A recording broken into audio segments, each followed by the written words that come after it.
Hello, I'm going to be offering a chance to shake together because shaking is one of the simple, accessible means we have available to release stored patterns of stress, anxiety, and trauma in our nervous system, where trauma is held, where tension is held in our muscles, and reset the nervous system so that we can be a little bit more present in our lives. And I notice that when I offer or am suggested to shake with people, that everybody has a slightly different way of doing it, which is wonderful, and that perhaps we can learn from each other or expand our own repertoire of shaking. Now, I've also heard, don't know if it's true or not, but that if we shake for 15 minutes, which can feel like a long time, then we really reap the benefits. That is a period that somebody has posted or attested to that is a good idea, a good goal, ideal amount of time. I think any time is beneficial. If I can do 15 minutes here, I will. Feel free to, of course, turn it off when you want. But what I'm going to do first is just let you know my favorite way to shake is to do alternate knees, like one straight, one bent, almost like little itty bitty running. And if I do that with my legs straight, I feel it jiggling, shaking out my thighs, my buttocks. Now if I bend my knees a little bit and do that, I feel it coming into my hips more and up to my shoulders. And that's just one way. Often people will shake with both knees at the same time, like a little, I feel like I'm having a tantrum almost when I do that.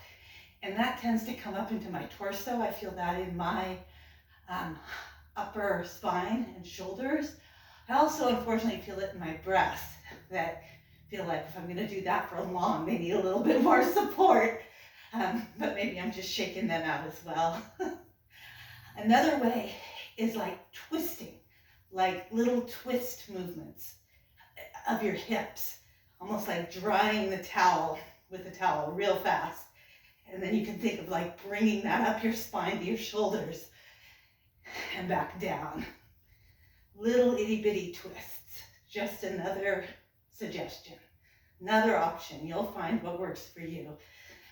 But then there's like the shimmying in belly dance of the shoulders. And you can shake out your shoulders. You can do other parts of your body at the same time, but you can bring that shimmy forward and back. You can bring it, you can also alternate it up and down. So the shimmy tends to be a front-back movement that you can bring your shoulders, your torso, your spine forward and back while you do that. Or there's also the up-down movement of the shoulders, which can alternate and come into play with the knees so that one side of the body at a time is getting stretched and contracted. And then to do that real fast, yeah, it's like bringing the shoulders into that initial knee alteration idea. Then, of course, there's like bringing it into your arms. Bringing the shake down to your arms, thinking of it in the elbows. 8 beaters. Flicking off the hands and fingers. And again, you're welcome to, I like to keep my legs going while I do my arms. Get as many places in as possible. And then to bring it into your neck. If it doesn't make you too dizzy, neck and head. I like shaking my skull so that my cheeks jiggle and my lips jiggle. If you can relax your face, you can really shake out the muscles of the face where the vagus nerve infiltrates, and give yourself a chance to just let it go. Shake off the masks, right? So that we can hopefully come back in with authenticity and freedom from stress. And then there's, sort of swaying the head and neck. Again, don't do this if you have any indications or spinal injuries or anything like that. These are just suggestions. If you're well and fine and tense and would like to explore a means for shaking that out, see if it works for you. Maybe it does, maybe it doesn't. But bringing it down to the legs. You can shake out one at a time, get the thigh, calf, ankle, and see if you can actually feel these different parts of your leg shaking out. Imagine kicking off the tension or whatever it is that you might be aware that you're holding on to. You can think of it as like getting it out, shaking it, dropping it back down to the earth. And then another fun thing to do, I think it's fun, is to explore how the shaking impacts your vocal cords, because voice is another means of release and letting go and resetting. So,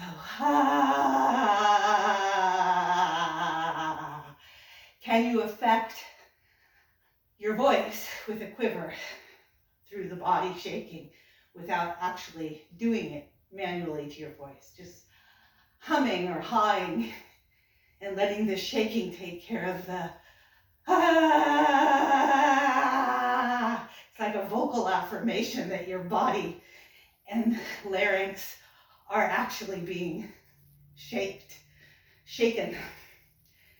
You can shake up high, shake down low, move the blood, moving the lymph, moving the energy, and opening up to something new. Letting this all just pass by.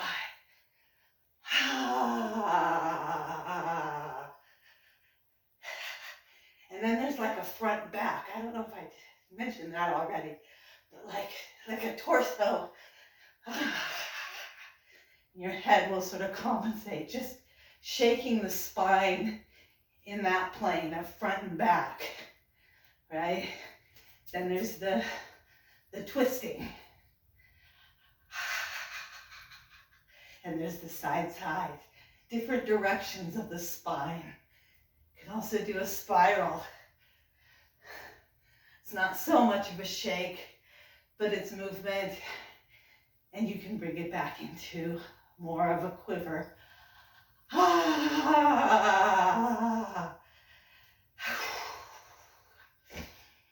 Now, I don't think this has been 15 minutes, but I don't know if I'm going to keep going. I don't have a timer with me, and I'm here alone at the moment. But I do feel better. I feel energized, even though it is said to activate our parasympathetic nervous system, our calming, settling nervous system. I actually find that it brings me activated in a calm way.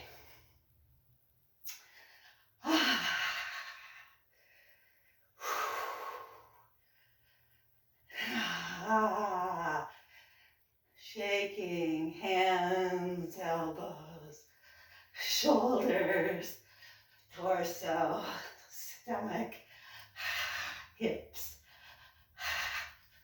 buttocks. It's another one. Just stick your butt out, bend your knees because you'll have more access to free your hips, and just shake out your booty, bringing it down to the thighs, knees, calves, and again feet. And then just seeing how that feels, experiencing that.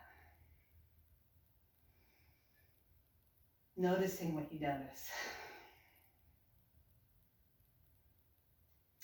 In my own experience, I don't know if I've ever shaked for 15 minutes as a practice, but any amount of shaking I find is beneficial.